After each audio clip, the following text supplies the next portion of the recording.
about recentering the other. So I'll let our panelists introduce themselves. First of all, I will be your moderator today. My name is Betty Bong. I write, design, and organize LARPs. Shall we start from the far end? My name is Leonard. I'm a social psychologist by training. I also study LARP communities, the neuroscience of bleed, all sorts of things relating to questions that also have to do with being a marginalized person in a LARP community and the challenges that are part of that or adjacent to what I study. In my social psych area, I study intergroup relations, group conflicts, social norms, social group dynamics, all the things which are relevant to this. I'm actually not a GM myself, although I got yelled at by Jonaya when I said that the other day. I am GM adjacent. My name is Ellingboe. I write role-playing games and LARPs,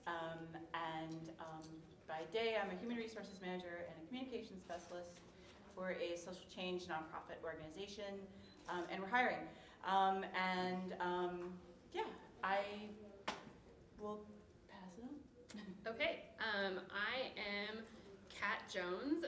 You may also see my name listed as Catherine Castillo Jones. They're the same person, me. In my day job, I am a sociology and game design professor, and I'm also a designer and organizer, and I write about games as well as write games. Hello, my name is Jonaya Kemper. My day job is a freelance game designer. I've worked with such lovely companies as John Wick Presents.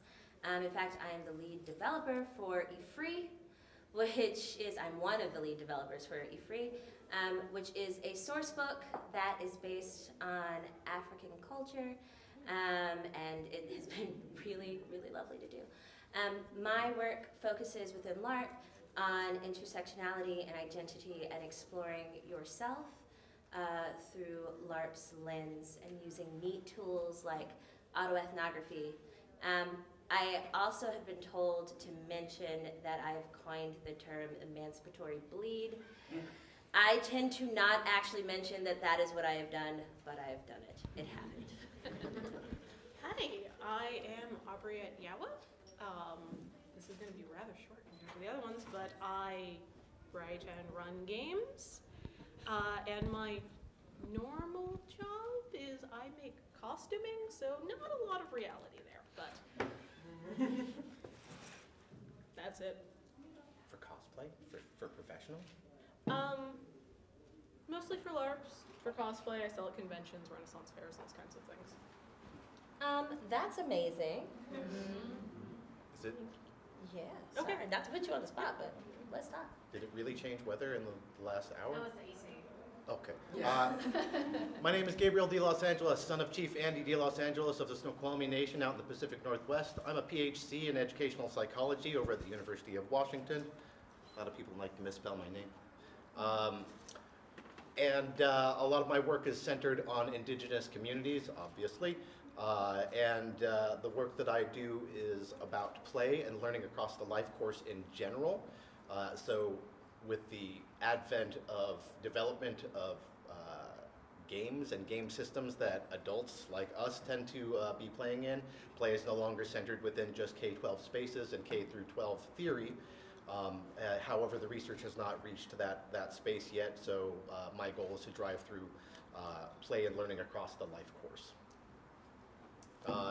In my day job, I'm a stay-at-home dad, taking care of the kid that you see running around here like a crazy person, trying to get into all of the fake plant stuff. I'm also a community consultant for equity and development, game design consultant, and for any organization that centers their work on people of color, I'm more than happy to help you guys out if you need a consultant for any sort of educational psychology needs. Question, should they pay you? If you want to pay me. Hopefully. If you have the ability to afford me at a PhD rate, let's talk that out. However, most of the organizations that I would do the work to consult with, I would like to give at least an hour's worth of my free time. You guys hear that? All right. We will do some of your work. This This panel is called Recentering the Other.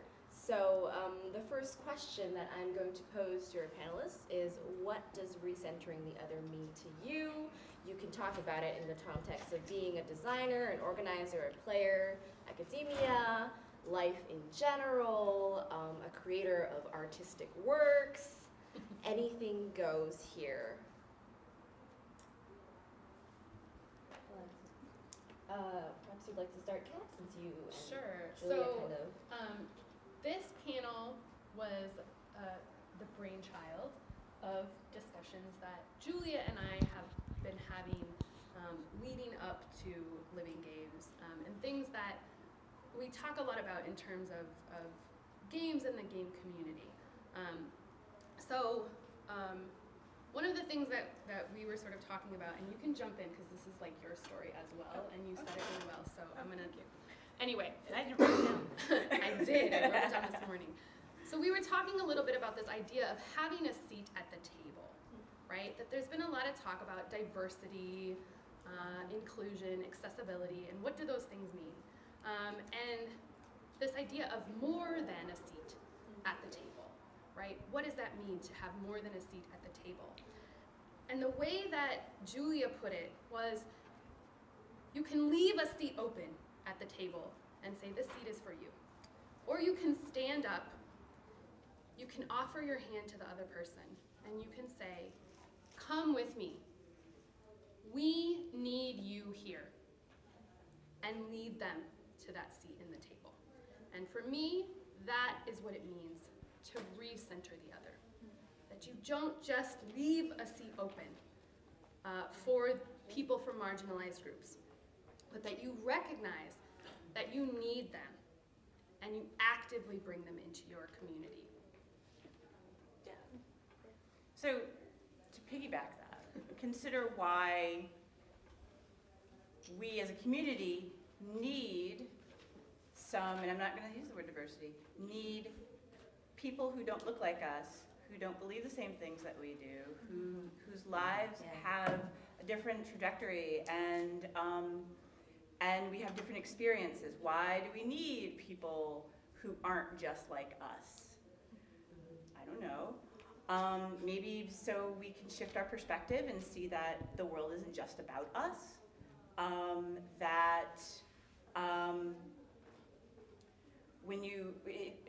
In recentering the other, I'm going to give an example for something that I've worked on for the past year and a half. So if you were here last night at dinner, you probably heard that it is Ramadan, which is the holiest month of the year for Muslims. I cannot participate in this conference fully because I have obligations to my heart, to my soul, and to my God. And I don't give a shit if you guys don't believe in God. This is my experience, and you are richer for me being here and taking time out of where I should be reading the Quran and sleeping because I haven't eaten since the sun came up, before the sun came up. And I'm starving, thank you. And so you guys are richer. I'm richer for being here, sure, but I'm also trading off some things that are very, very important to me. And this could have been prevented if someone had looked at a freaking Google Calendar. We don't have people here who are Jewish who celebrate Shavuot because it is not a portable holiday like Ramadan.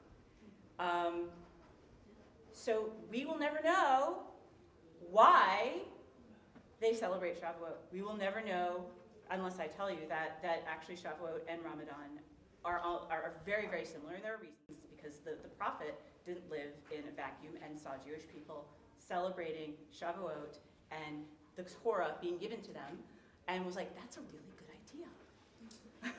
Same thing with Yom Kippur and the Day of Ashura and Muharram, which is the first month of the Islamic calendar, and Rosh Hashanah. Hey, I'm in Medina. These people have been really kind to me because I had to flee my homeland because I got run out of town because people didn't like what I was saying about all people being equal. And look, I really like these traditions. So y'all might never know the other side of that because I'm not going to give you a discourse on Jewish history because I'm not Jewish.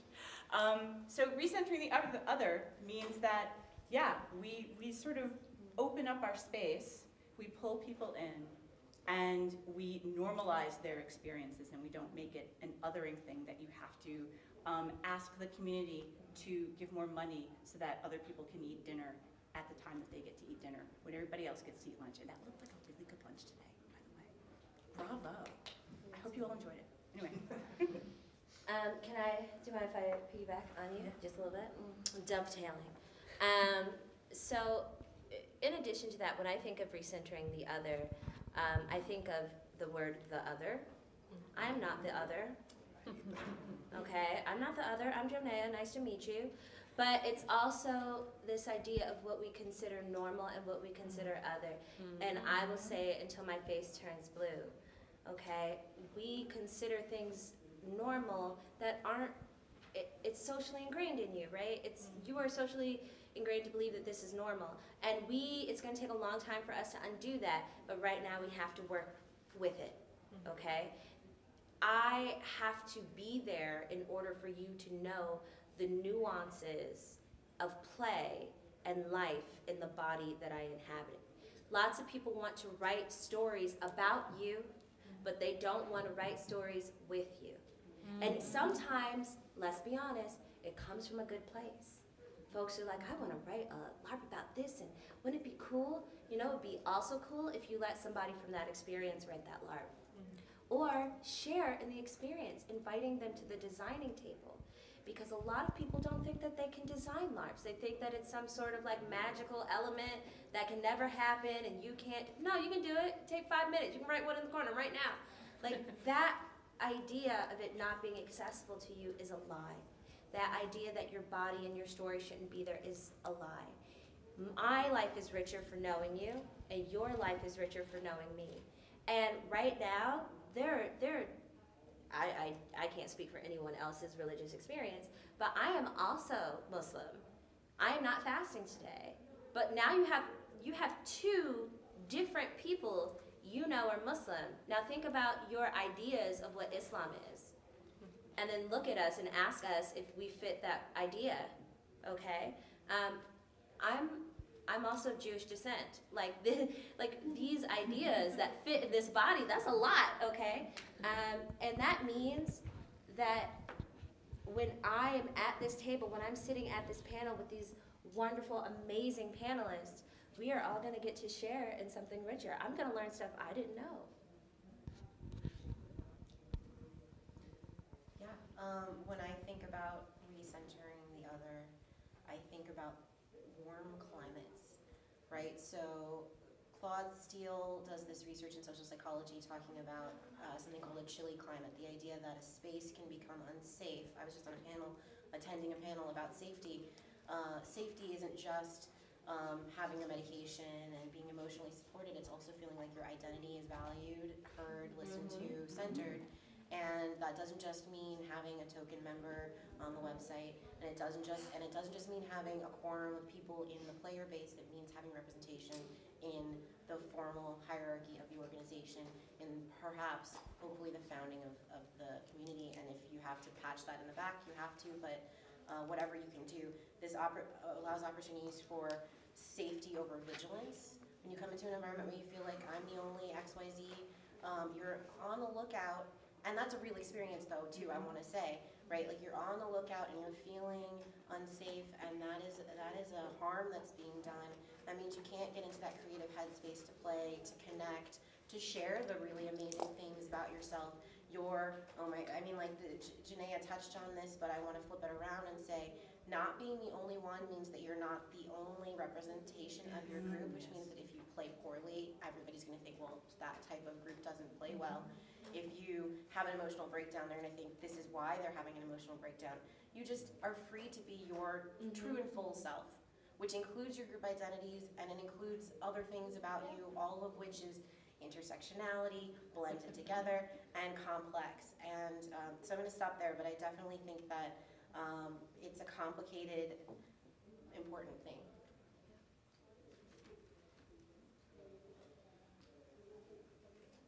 Let's start with a quick bit of quantitative work. Raise your hand if you're from North America. Now, keep your hands raised if you know the indigenous population's names of the places where you're from or living currently. Keep your hands up if you know the names of those tribes. Keep your hands up if you know where they are. Look at those hands go down. So the work that I get to do in terms of the knowledge of recentering other, which as I've said for a lot at the 2016 LGC and before, I hate the term recentering other. Absolutely hate it, because it's a normalization of me as not being normative. And where I come from, I see other brown bodies. Where I come from, I hear my languages. Where I come from, I am engaged in my sovereignty and my politic.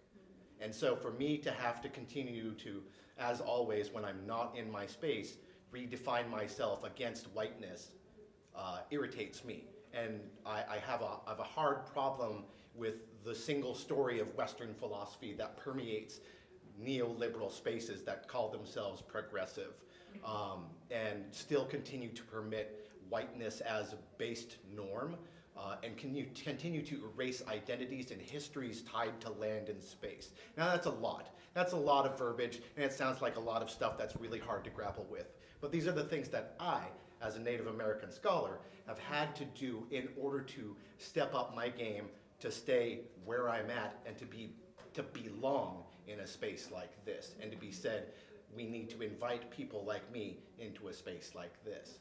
And so the difficulty in recentering the other is not utilizing that term for me.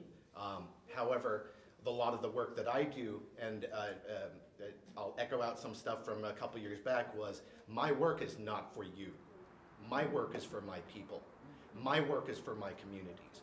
My work is for the people whose children stopped being taken from them in the year 1979. If you're not aware of the Indian boarding schools in the United States, if you're not aware of them in Canada, these things ended within less than 50 years ago. We're currently in an administration that's engaged in taking children from their families right now. Right now. It's a nightmare to me. I had a breakdown about this. It is a fucking nightmare to me to know that children are being removed from their fucking families right now. And I'm at a LARP conference talking about nerdy things. While I can appreciate the need for healing and the use of play in this space to give people of mine and other marginalized folks the space to heal when peace comes, right now there is too much attack, and right now I'm very angry. So a lot of that I run into in terms of otherness and center and the language that comes across it as hierarchical tends to leave a lot of us, while elevated, still below whiteness and norming. And so I don't have time for that bullshit. And I will state it outright, and I will be angry about it because I'm stressed and I'm tired. And there's a lot of things that most people don't know about communities like ours, words like historical trauma, words like decolonization. If you don't write that down and Google that up, that's something that you're going to continue to permit to exist within your own spaces. To erase language, to erase identities in ways like this that prevent us from being us truly, I'm never, ever fully comfortable in westernized white spaces. We came to this conference prepared by bringing our child's birth certificate with us just in case we got stopped by cops, just in case somebody called on security to harass people of color, which has already been happening. So the things that irritate me about centering other, while good for some populations, are not enough for mine. And it's as if, to me, I can akin it to the metaphor, and I'm a geek. I am a geek as well as a nerd, so I love my references. So I talk about this in like 90s rhetoric of like, Will and Grace was progressive for the 90s, but oh my God, not now.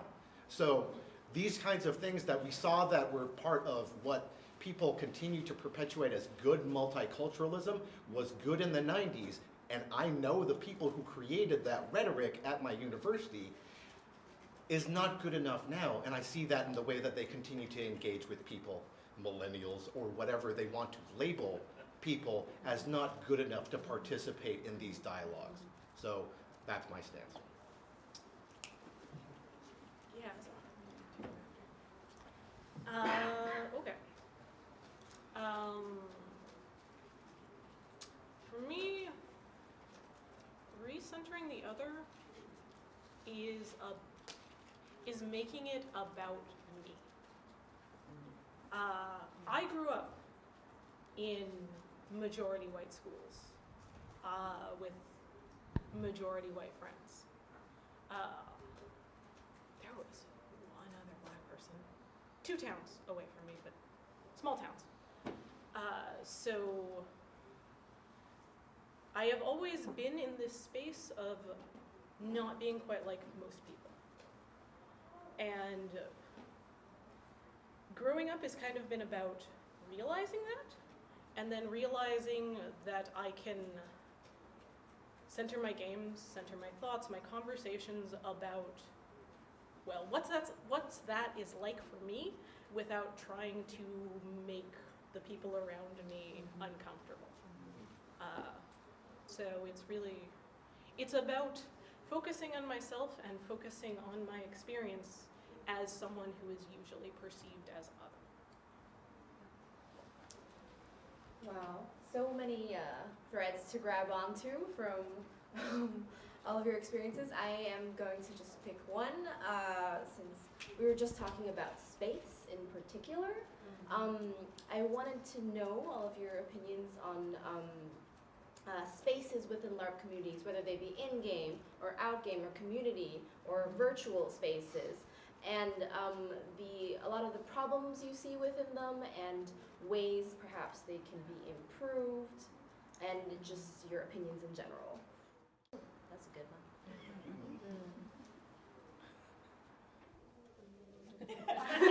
Okay, fine.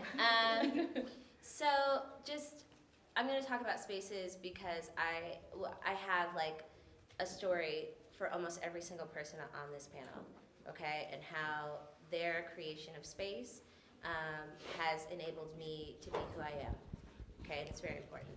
I embarrass Diana frequently by telling the story of I had to be convinced to try LARPing because I grew up with the undeniable belief that if I went into the woods with a bunch of white people with swords, I would die, okay? But this is not an unfounded belief. When a 12-year-old black child gets shot to death for playing with a toy gun, within 2 seconds, we've got issues. When you've got Darian Hunt, who is a cosplayer, bopping down the street with headphones on, running away from the cops, being shot to death. This is a space. LARP is not always a safe space because what you believe is fun, when I check things through the airports, I'm always stopped, I'm always patted down. They want to know why I'm carrying the things I'm carrying. I played a Westworld LARP, y'all, okay, with guns. Like, that idea of holding those objects is why I played the game. And it was super powerful for me because I had never been able to hold a gun without thinking I was going to die. Now, but these are small things we take for granted in spaces. When I went to Dying Kingdoms, and Diana, and there were lots of other folks who helped me, I'll be clear, but Diana's love and warmth towards me was everything, okay? When I heard about Julia's work, what she explores in her work, do you know about this game, Jonaya? I didn't even know that was possible, that we could write games like Julia writes them.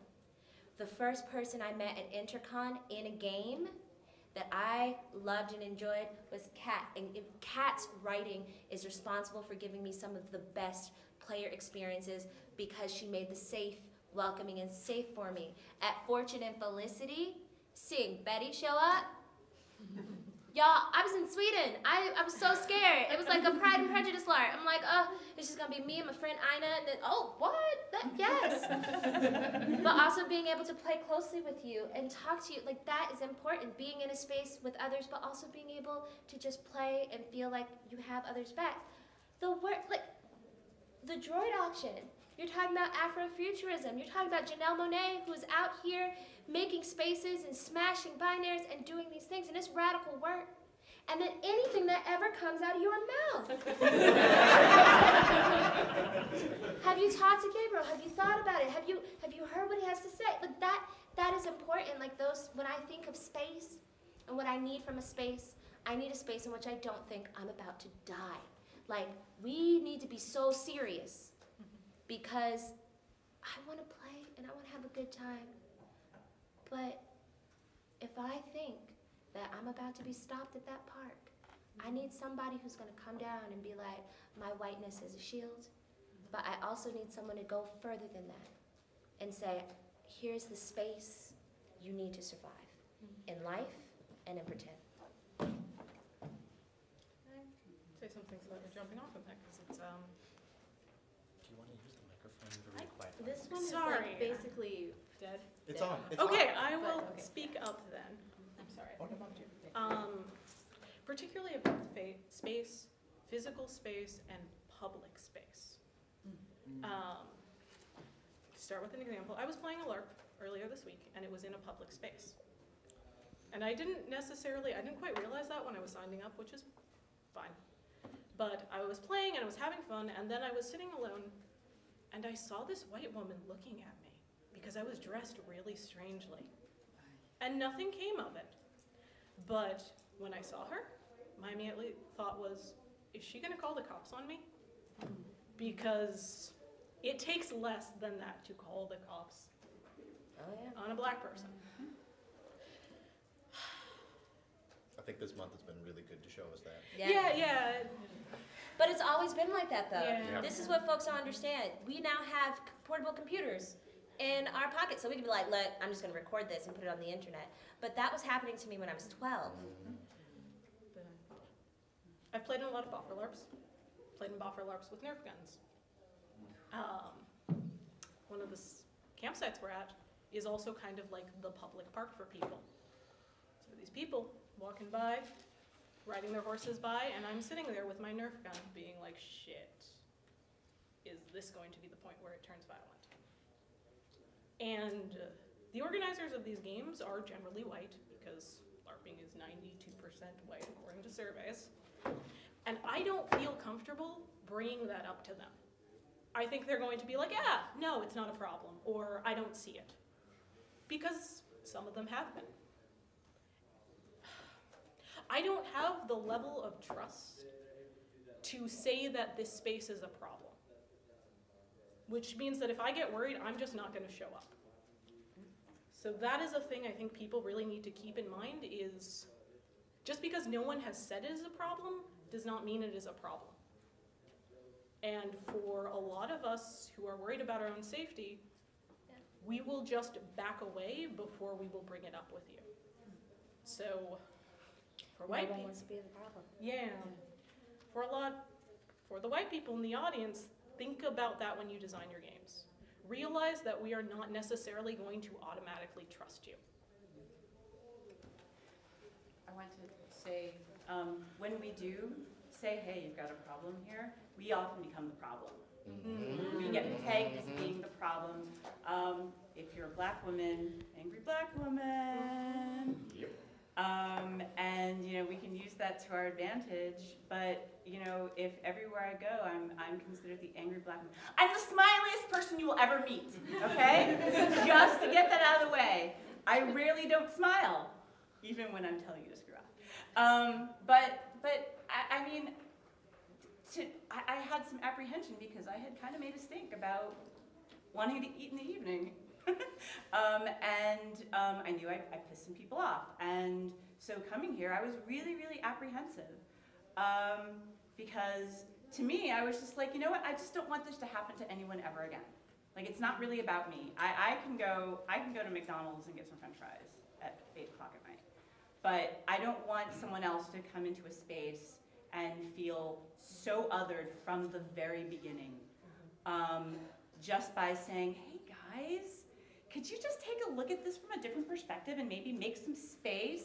And here, let me draw you in here so you can see that there's something beyond like your myopic vision of this experience, that it's not always going to work for everybody. So raising the problem often means that we become the problem, because we are, you know, sometimes we don't really want to be like the renegade. Sometimes we're just saying, yeah, this doesn't work for me. And it doesn't work for, like, I know at least 30 other people. Also in spaces, I find that whenever I go to a conference or a game convention, I always look for the other Black women. And it's like, you know, I love running into the people I see year after year at Intercon. And I also like to see people who resemble me, who may have similar experiences but not the same. Because for me, I want to find out how can we get together and bring more of us here? How can we make sure that we are viewed as human beings? And how can we get people to see that just because we might have a different habit, that we enjoy this for a reason, and we're here because we like it. The first time I ever met Abrihette, she was in one of my LARPs, and I didn't know that she was a fellow Black woman, and I had cast her as like the queen of everything. And it was such a nice surprise when she walked in her fabulous gown. I was like, oh my God, my vision! I write LARPs. I hate to say this because it's going to make me sound angry, but I don't write for white people. And if you enjoy my work and you're white, I'm so grateful. And I am really, really happy that you enjoy my work, and I hope you enjoy the fact that it's not about you. That made me think of the character I wrote for Diane. Yes, which, if you want to hear about the character that Jonaya wrote for me, you can stick around for, I don't know where it's happening, but we're doing the LARPers, the people we've been, and I'm going to talk heavily about an experience I had because of Jonaya writing a character for me that resonated with me, because I had a shared heritage with the concept that she was going with, and it's an experience I've never had ever before, and it's an absence that I didn't know was there as keenly. In a way, it kind of did harm for a moment, because it was like, wow, this is what other people get? What the hell? I wish I'd had that before. Yeah, But it came anyway. from Kat. So Okay, Kat alright, did it for well. me. I was like, can I do it for other people? I can! So, I want it. I want to rebound a little bit off of what Julia was saying and just amplify that and go back to what I was talking about. Claude Steele, who does this great book, by the way, you should read this book. It's called Whistling Vivaldi. It's primarily about being in higher education as a minority, and how that can be taxing and have its attendant problems on the body and the mind. But I think it super applies to LARP, so just read it and just cross out college and write in LARP and do it. Can you say the name again? Whistling Vivaldi. That's what I thought. It's by Vivaldi. Vivaldi. It's by Claude Steele. If you're curious about the name, it's relevant. It's about a person who went to school in Hyde Park in Chicago, which is where my dad is from, and moved there because of the Great Migration. And which, if you don't, oh God, there's so much education. But anyway, I won't go into the Great Migration. But Google is your friend. Google is your friend. Look up Great Migration. Before you write a movie review, make sure that you're talking about the right period in history. Also, yes. But so Brent Staples was this person who was in a neighborhood that was considered a rough neighborhood because of redlining. It was a Black neighborhood, so it was therefore considered a rough neighborhood, but was also a student at the University of Chicago. Wanted to not have white people cross over the street to avoid him as he walked down as a Black male. And so what he chose to do was to whistle the Four Seasons by Vivaldi and other things to signal a connection to white culture, which is the white shield of I am safe, I'm not dangerous to you. Problematic that he felt he had to do that. Many of us do that unconsciously many ways in our hobby and other things. So Anyway, so that's Claude Steele, and this idea of the chilly climate, one of the key examples that he uses is Sandra Day O'Connor when joining the Supreme Court. There was no women's bathroom in the Supreme Court building. Which is, if there's no space for you to do the basic necessities because of who you are, that immediately signals that you're not. The basic necessities because of who you are, like eating when you need to eat, that is an immediate signal that you're not valued or welcomed here. And the fix for that is not having to have the violence be redone to that person to have to say in that space, please give me this, which we've already, I think, covered a lot of the reasons why. And the fix for that is to have people of many backgrounds and needs in the, amazing things in the hierarchy at the beginning, like I said that before, but the people who are going to be able to be like, oh, and by the way, we're designing this life together. Oh, by the way, let's do this. It's not a thing then, it's just a part of the design process. If that makes sense. Okay, can I piggyback on that? Yeah. Okay, so I was going to talk about community, and I probably will still talk about community, but one of the things that I want to emphasize, dovetailing from what you're saying, is you need to listen, right? Because if you, for instance, have an inclusion and accessibility committee that has been meeting to plan things around a conference before a site is even chosen, and somebody says, hey, but you know, this date is a little bit problematic because of its overlap with these particular religious holidays, and the answer is, oh, we can't change it, right? When you include people from the beginning who are from different groups, who are from marginalized groups, you have to take what they say seriously, right? And I think that there is a lot of impetus for people to have diversity consultants or to have diverse, which let's talk about terms we hate. I hate diverse. What does that mean? Is that code for people of color? Is that, I don't even know. It really bothers me because it feels very much like a surface gloss, right? We want the photos to look good, so we'll bring these people in. Oh, yes. But to me, it also makes me wary of how true and deep that engagement is. And so for me, the chilly climate, like, man, that is like such a great way to conceptualize this particular experience of going into a space where maybe like the discourse or, you know, the way that people are talking, you're like, I'm gonna be welcome here. This is a community where I belong, right? And then you get this chilly climate, right? And maybe it's something that's pretty clear, like there is not a bathroom that you can use, right? But it might also be, for me, there's also a lot of gatekeeping that can go on in a lot of communities, right? And that is a real form of violence, right? I am someone who, as you may notice, passes as white for the majority of the time, right? The reason that I have Catherine Castillo-Jones on my badge is so I don't have to explain every time I'm on a panel talking about people of color issues why I'm on this panel talking about people of color issues. And I noticed when I started going to academic conferences and I had this Spanish last name up on my badge, that I got treated very differently and that I got recognized for a part of my identity, which is very important to me, in a way that I didn't always have to be like, oh, by the way, and I'm not totally white every single time, right? And so for me, there is this fraughtness to community because I don't always know when I'm going into a community if I'm going to be welcome there, right? And they might say that I'm going to be welcome there, and then I actually get there and I got that chilly climate, right?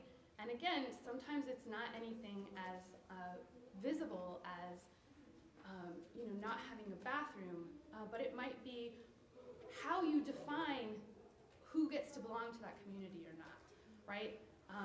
Who is welcome in that community, and making that feeling of otherness, right? Making that present in ways that people might not even realize, I think is really, really important. And then when people say, I I'm not feeling very welcome in this space. I'm not feeling very, I'm feeling very othered. I'm feeling very unwelcomed. Making sure that you listen and think about that. Real quick, how many of you are feeling cold right now? Like actually in your body you're cold? Anyone? What do you do when you're cold with your body? What do you do when you're warm? You spread out, you expand, you're open, you're welcoming. That's the metaphor of the chilly climate also is in there. So. You don't have to. No, I have too much. And I feel like a fucking Grinch right now because my heart is growing 3 sizes this panel. And it feels really good. I've had a bunch of bad lead up to this event where, so the systemic part of a lot of the stuff that we tend to interact with isn't just about during the games. Here at a role-play research conference, if you don't continue to sustain and develop the relationships with marginalized people and re-invite them back to the table, then after a really strong relational building at, say, a previous event, people like us can come away as being uninvited after what we saw and thought was an amazing piece of progressiveness. And so for a lot of the things that I've walked up to previous to this event in particular, after being so heavily involved with everything in 2016, I felt really, really underwhelmed by what was leading up to, and I actually had to be prodded to and organized to be here this event, because I wouldn't have otherwise come, because I've had enough. I've had enough of dealing with that in my regular academic life. Why do I need to be involved with that in my play academic life? Now, if I were to continue on that thread, what I'd want to say is I want to reinforce and harden what everybody has said so far.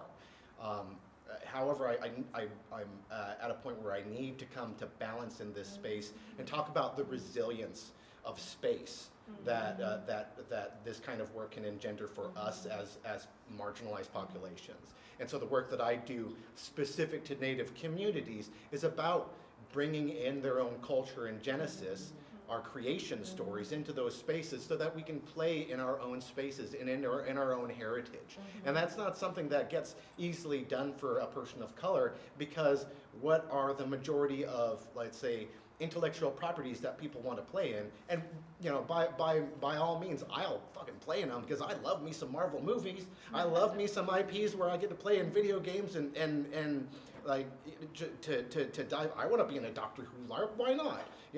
I want to do all these things that other nerds want to do, and I also want to have a space and a time for me and mine to be in our own things. And having done the work of research, and you can find my paper at the International Journal of Role-Playing, on scaffolding role-playing, the work that I got to do with these Native kids, we started with story. We played in land and place. We took on perspectives of non-human actors within the land. We were playing plant people, and the quick of it is I was going around as a person from our creation stories, transforming these plant people into animals, into the wind, into the rivers, into particular beings from our culture.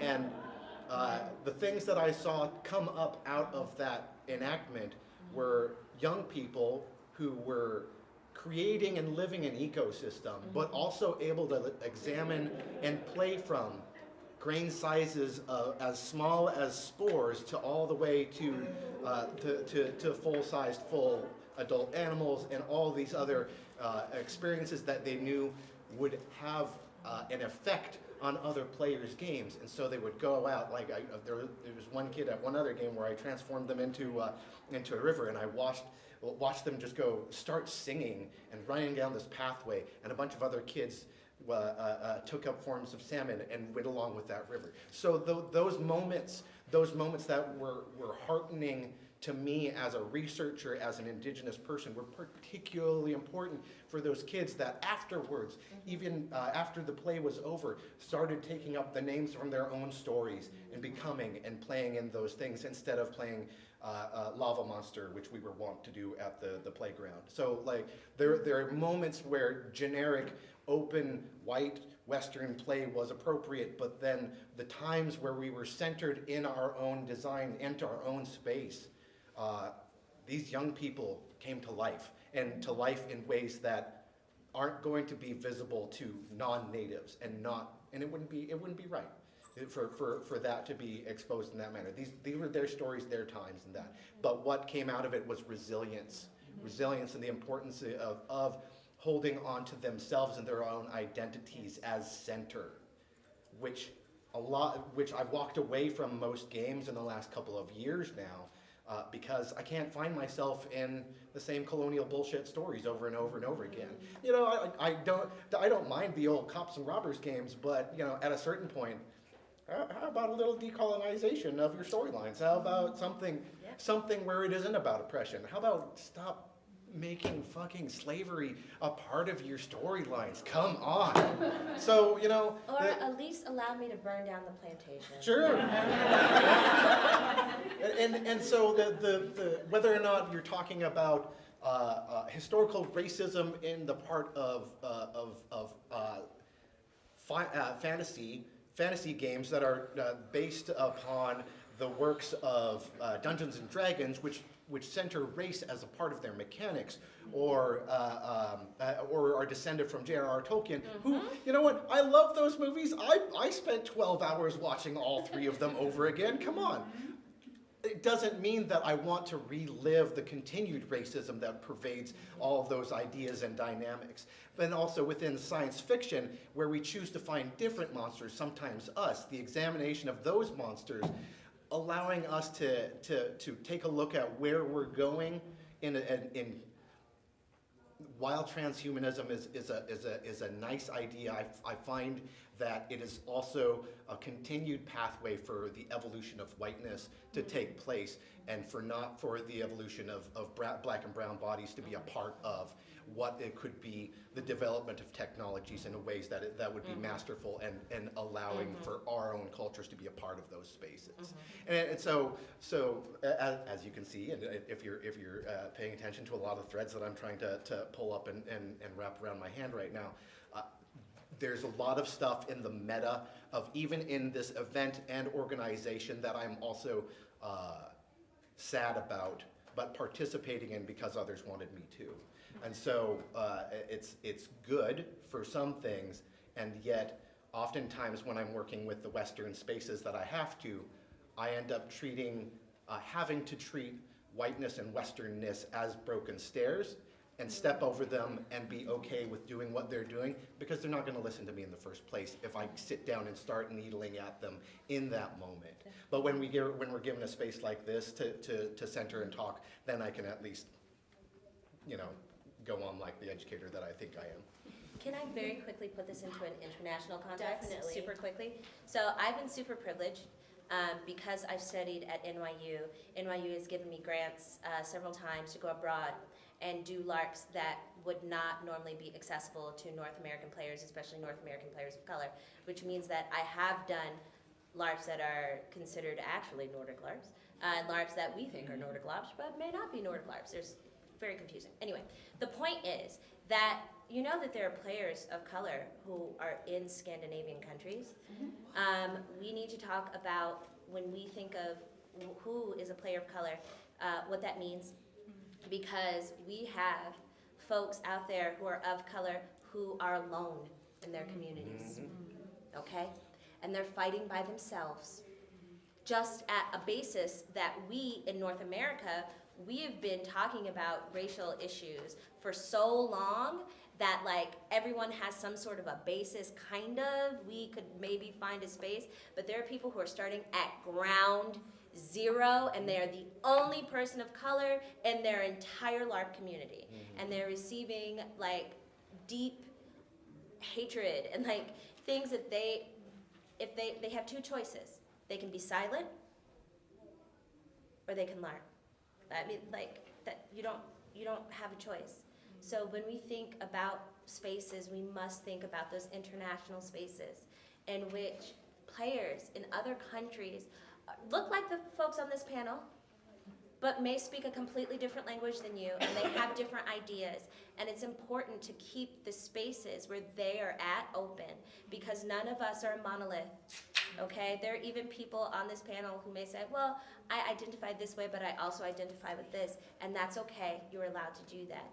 And in those spaces, in the spaces that we hold for each other, we have to make sure that we're holding it open for everyone who are dealing with the things that we're dealing with. And it's not just this form of play No. either. I've got a friend over in Sweden who's half Japanese and half Swedish, and their work in cosplay and anime and sci-fi Yes, fantasy yes. cosplay is fantastic. And people are openly racist to Oh, very them much as so. a half Japanese person in Yes. Sweden. It's also like we also need to look at some of the amazing things that are being done in Palestine. We have proven, it has been proven that trauma, generational trauma, okay, is being mitigated through the work of Palestinian LARPers and their connections with Norwegian and Danish NGOs. People said, here's LARP, you do it. NGOs for the rest of them? Non-government organization. Oh, yeah. It's non-profit, you know. So you have Palestinians who are creating games to investigate their culture. It's not just about the occupation. It's about life and living and loving. And that oppression plays can be really powerful, but the power to see yourself living. Octavia Butler, famed science fiction writer, one of the best science fiction writers to ever walk this earth, was a 6-foot-tall black woman who could only work in manual labor and had to write by night.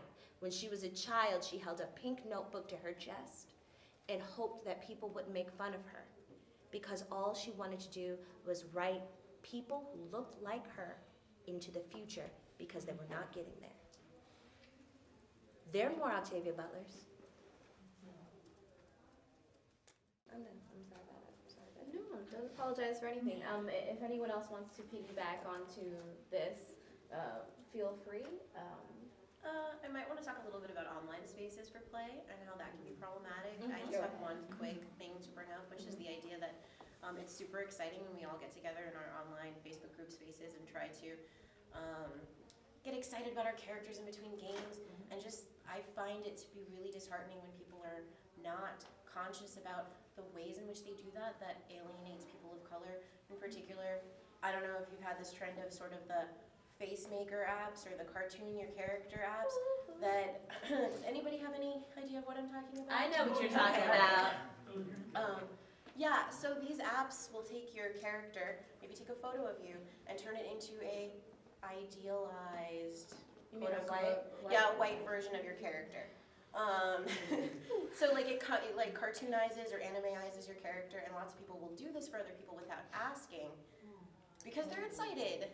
And that's great. We all love our hobby, but that kind of thing is one example of online spaces where people are just so enthusiastic that they brush past other people's feelings, and it can be problematic. Well, there's digital racism there too, because I've also experienced things where people are like, oh, these LARP memes that we have, right, that'll go around on Facebook, and a LARP meme will be like, if your character could be played by any film actor, who would it be? And then you see lots of beautiful, amazing people I love very dearly, or people I don't know, they will put a person of color as the person that plays them, and I'm like, I don't know what to say. Like, I'm glad that I don't know, I genuinely don't know what to say. And then I never answer them. And then when folks ask me, well, why don't you put up a movie star? And I'm like, because I used to work in Hollywood and they did not want me. Because on film, I don't show up as black enough. Film, unless I wear my hair like this and I conform to what people assume a black woman talks like. They've tried to put makeup on me to make me darker, friends. That means that there aren't a lot of folks. So there's a very small range of actors and actors, but it's me. I think to encapsulate what Jonaya and I are saying with that is just kind of, doesn't mean you can't have fun online, but Yeah. just realize that sometimes other people can't participate, which makes them feel isolated, alone, have to do a lot of internal work that you just get to have a gift that you put up there, and it's just a completely different experience that people are having. I like using Nicki Minaj gifs for any and all characters, mostly because I put Nicki Minaj in everything, but that's just me. It's not just you. Okay, thank you. Anyone else? If you want to piggyback on any of these threads, go ahead. If not, I'm actually going to open up questions for the audience. I have a whole list of questions here, but I don't think we'll have enough time to go over all of them. But I'll let you guys go first if you want to say anything. There's one last thing on to keep, because while the God, I just want a goddamn meetup place for us where we can sit there and really fucking detox about this stuff. And there is a need for me to continue to focus on resilience in this way, because I want the thread that we walk out of here with to not be the continued practice of poverty tourism that pervades a lot of gameplay. And so the thing that I want to walk away with in this is really focus on culturally sustaining relationships between you and us. Continue to sustain and build those relationships, because a connection in a moment is not an explanation that keeps us tied together forever. If it is not a continued conversation built upon history and time, relationships take time and difficulty that will continue to be engendered if we stop trying to do this, and we stop trying to do this work as if we believe that we hit some sort of standard benchmark. Diversity is not a destination. Nor is it, it's not a fad. It's not like people of color are gonna go away. It's also not like we just appeared. Exactly. Do you know we're most of the planet? I'm sorry, but we have questions. Yes. Red hair and third row. Hi, so I have a question for advice or suggestions, maybe resources for, as a white woman who wants to have more people, like, that don't look like me, collaborating with me on projects, pulling people into my company, even that kind of thing. Like, how can I reach out without coming across as a weird stalker? Do you have friends of color? Like a couple. Okay, Because there you go. My circle is very small. But right? there you go. I just want to say that historically, that's the same question that we got in the 2016 Larpers of Color panel.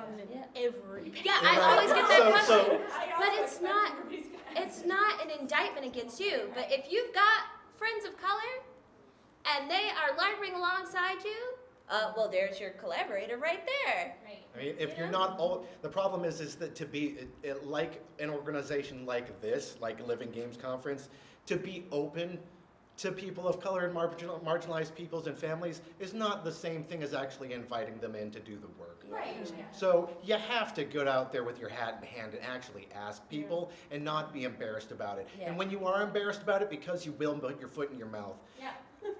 keep doing the work. Because that's the end part is not about you. You're trying to do work for other people, not yourself. I think I'm going to echo something that Jonaya has been saying a lot of, but for some reason hasn't said now. Also, if you can, pay. Right? Yes. If you're giving any kind of incentives or compensation that you would do for any professional role in your organization, do the same for this kind of thing. I think everybody in this panel would agree that we get a lot of like side messages like, can you look over this? Can you check out this? What do you think about that? Can you put your stamp on this? Can I you use sign your off on face? this? And that labor adds up. So the more that organizations have a specific, again, in the hierarchy at the beginning, at the top, ideally, but if not, a compensated, validated, recognized person who's actually listened to then. Or multiple people, like just like I was attending the panel about the safety team, right? Like multiple people so that you're not taking one person who has one opinion and assuming that that's going to represent everyone from the community, because guess what, we don't all agree. Other people who aren't in the space don't all agree with us, like that, and which makes it I know it's a headache, it's really complicated, but worth listening to. And I just want to say, sorry, I just want to recognize, like, there are people that are doing things that make money. And when we talk about that, like hiring, paying, recognizing in that way, yes. But then I also want to recognize that there are creators out there who are not making any money and who probably will never make any money, or if they do, it's a very small amount of money. And so recognizing how you can make an investment, how you can make a commitment, how you can value the input of people from marginalized groups. Monetary is great. I love to be paid. I gotta eat. But I also do a lot of work that is not paid for people that I know respect me and value me, and for people for whom I feel like the work is important. Right? And so figuring out ways that you can do that, right? If you don't have the money, what are other ways that you can value and compensate? Recognizing, like you were saying, that it's hard work, and it takes a lot out of you to do it. Thank you goes a long way. Yes. It's a very, I mean, let's get back to having manners. Somebody does you a solid, what do you say? Thank you. You're welcome. All right, thank you. You're welcome. Hey, that was so easy. Yeah, I do a lot of back-end checking of design documents these days.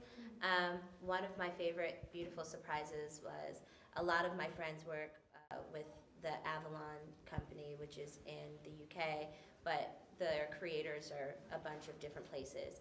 And when I brought a problem to them, I said, I have a problem with your game, and I want this to happen, please. I want to be able to play myself. Not to like make the game about my race, quote unquote, but just to be able to say, hey, I want to play someone who's black and a wizard, please help. And not only do they listen, they let me like go through their entire document, right? And look at it. And then I didn't expect it, but at the end, my name was like, thank you, Jonaya, for diversity consulting. I was like, okay, thanks. Even though they're my very close friends that I adore, just seeing that made me feel like the time I spent was wanted and valued, even though I knew without them putting it out there that it was. My communities gather over food. We do a lot of work over food. Yeah. When you're putting in time into these kinds of spaces, you know, a friggin' cup of coffee and a sandwich go a long way. Yep. So if you are approaching a person of color you don't know to collaborate with you or to look over your things, know why you're approaching them. Don't be like, hey, you're an Asian person. Can you look over my Chinese high fantasy game? I know that you're from Singapore, but... Yeah. So read their work. Like, look at people's games. Like, be like, hey, I like your game design. Hey, I think your essays are really good. Could you give me advice on that? Don't just like randomly approach people of color, which sometimes happens. To follow up on that, let me give you a pro tip. If you haven't solved the historical trauma of Western spaces, don't make a goddamn Cambodian Indian LARP. Stop making Western LARPs. Oh, I have such complicated feelings. I grew up in the West. I have really complicated feelings about Westerns. Juneteenth, y'all, learn about it. Juneteenth. Folks weren't free in Texas for a long time, and the U.S. government had to threaten armed soldiers to go to Texas to free people they didn't even want to free anyway. Go ahead. I'm sorry. Next question. Well, oh goodness. Okay, so I'll interrupt. Then, Cleo. Hello, friends. So I feel like a lot of marginalized people in predominantly like white communities, we have as a survival instinct, as I look tomorrow. We have this, either because of our personality or survival instinct, this desire or need to appease and be likable, whatever that means, to the majority so that we can feel wanted, we can feel like we belong. And how do you all how should we, or how can we even begin to keep that instinct in check when it comes to self-respect and like trying to find a place for yourself where you can be your genuine self, and also still like having, I feel like it's almost a biological need to feel like you're wanted in a place where people aren't like you. I start with the assumption that I am wanted until I'm proven otherwise, even though I might think they probably don't want me. It's very hard not to want to please people because it makes you feel more comfortable when you come into a space and you know that what you've done has made somebody feel safe and pleased. And personally, I'm trying to find that balance because I do want to make people happy. There's an element of entertainment. I like to run LARPs because I like, not so much that I want the spotlight on me, but I like to see people hit that moment where their character embodies them and they're like, they take this breath and they're that person, and I like to see people get to that moment. But I also like to get to that moment. So I'm finding my voice and deciding, okay, if this is the moment where I'm going to be the angry black woman, I'm going to make it work for me. And I become more concerned when I start to be uncomfortable. I start like doing some self-care, and oh wow, this is a shit show, I probably should go away. Or this is a shit show that I'm willing to stay through because, as I said before, I don't want these things to happen to other people ever again.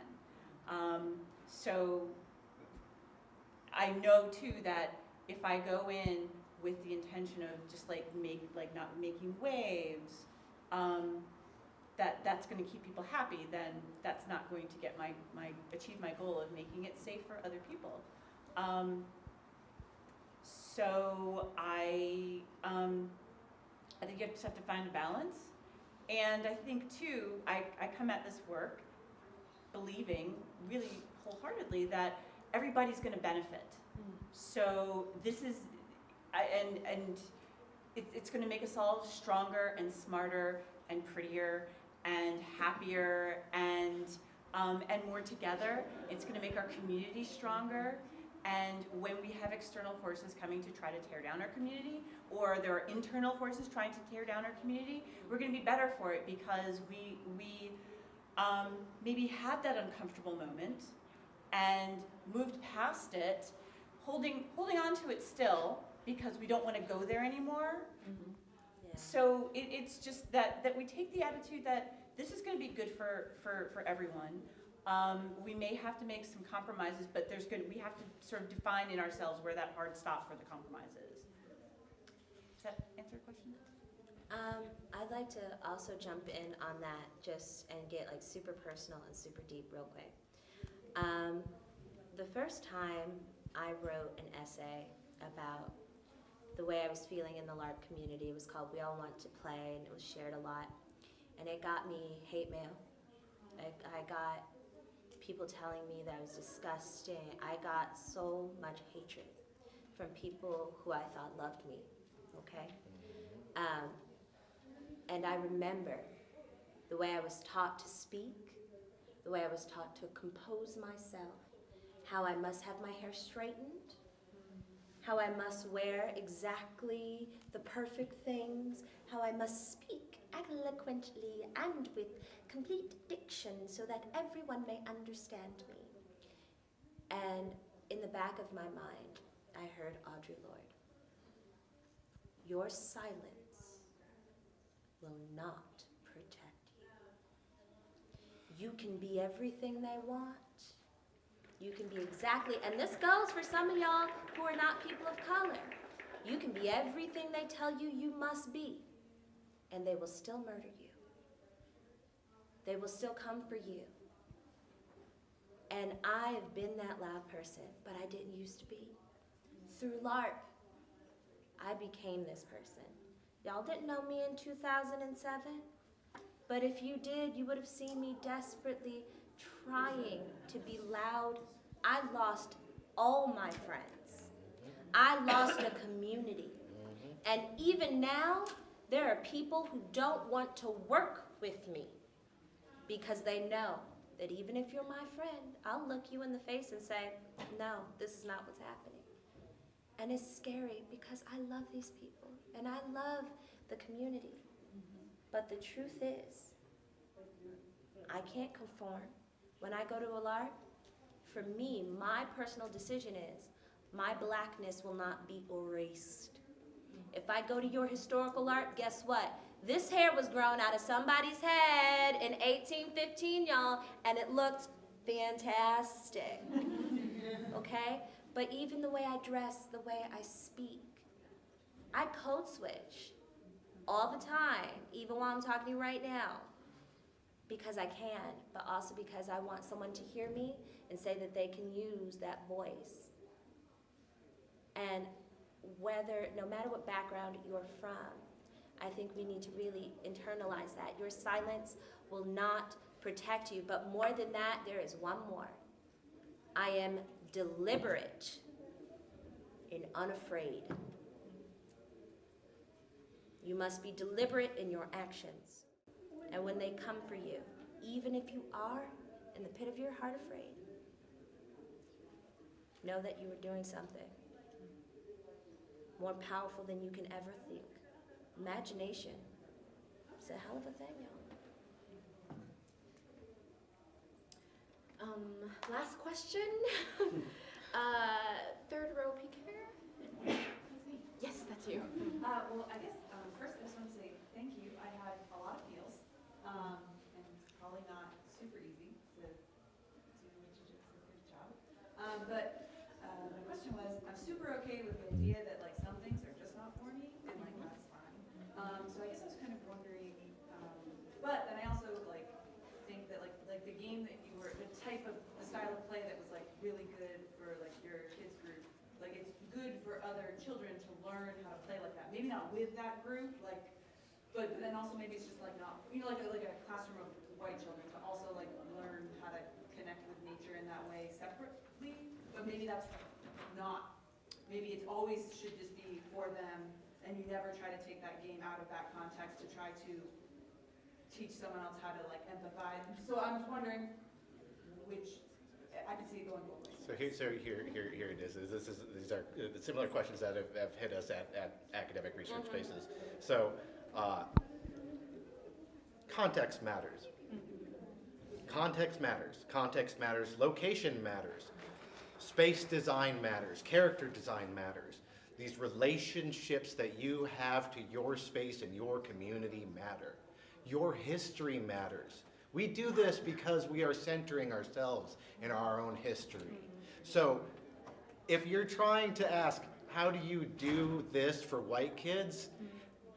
Then the answer becomes, what happened to their genesis? What happens to their relationship to land? How do you develop things that they should already have? If water is important and water is life, I don't know if anybody here has heard about the Dakota Access Pipeline before.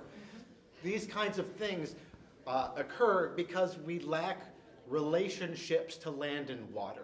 And if you're trying to establish a relationship to of your people to your space, then you need to find out why it is that they've forgotten in the first place.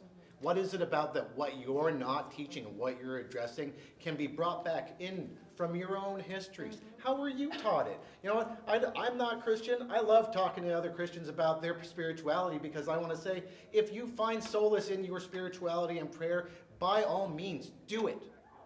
If your heart is healed by your ties to land, by all means, be in contact with land. If your body is finding center at the top of the mountain, go to that place.